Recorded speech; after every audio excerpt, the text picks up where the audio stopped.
Les futurs époux doivent demander au Seigneur de verser réciproquement dans leur cœur un amour pur, spirituel et divin, ne reposant pas sur l'attrait physique, les possessions terrestres ou les qualifications mondaines. Un tel amour doit être une expérience intérieure, c'est un don de Dieu. Dans Éphésiens 5,25, le Seigneur déclare « Marie, que chacun aime sa femme comme Christ a aimé l'Église et s'est livré lui-même pour elle. » Cette exhortation est répétée dans les versets 28 et 33. Combien le Seigneur nous a aimés. Nous n'avions ni fortune ni qualification, nous l'avons affligé et nous l'avons blessé. Cependant, il nous a aimés et a donné son corps pour être brisé à notre place. Il nous a tant aimés parce qu'il est notre Créateur. Bien que nous n'ayons rien fait pour lui, il mourut pour nous. Un tel amour divin est nécessaire entre mari et femme.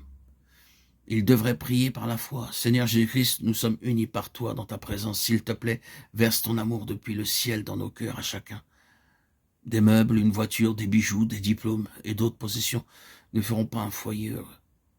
Dès le début de leur vie conjugale, ils devraient demander au Seigneur un tel amour. Le Seigneur dit, demandez, l'on vous donnera. Matthieu 7, 7. Sa vie doit premièrement couler en eux. Ensuite, le pur amour céleste fera d'eux de vrais partenaires, amis, collaborateurs et compagnons. Un tel amour augmentera dans les expériences, les épreuves et les souffrances et les attirera dans une relation beaucoup plus intime. C'est en connaissant la volonté de Dieu que nous jouissons de sa faveur. Ne vous conformez pas au siècle présent, mais soyez transformés par le renouvellement de l'intelligence afin que vous discerniez quelle est la volonté de Dieu, ce qui est bon, agréable et parfait. C'est pourquoi ne soyez pas inconsidérés, mais comprenez quelle est la volonté de Dieu. Éphésiens 5, 17. Car quiconque fait la volonté de mon Père qui est dans les cieux, celui-là est mon frère et ma sœur et ma mère. La vie du Seigneur Jésus-Christ coule comme une rivière dans ceux qui sont nés de nouveau.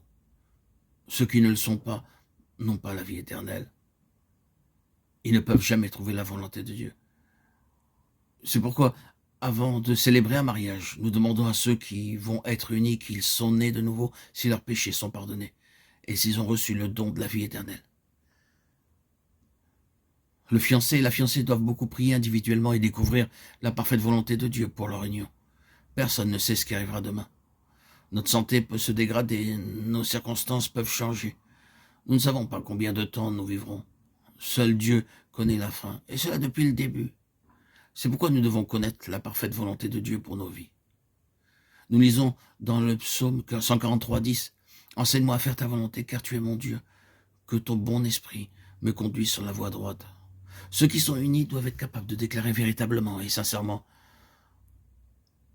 Mon Seigneur, selon sa volonté, a choisi cette personne pour moi. » Avant de penser à l'or, à l'argent, au travail ou aux vêtements, ils doivent trouver la volonté de Dieu.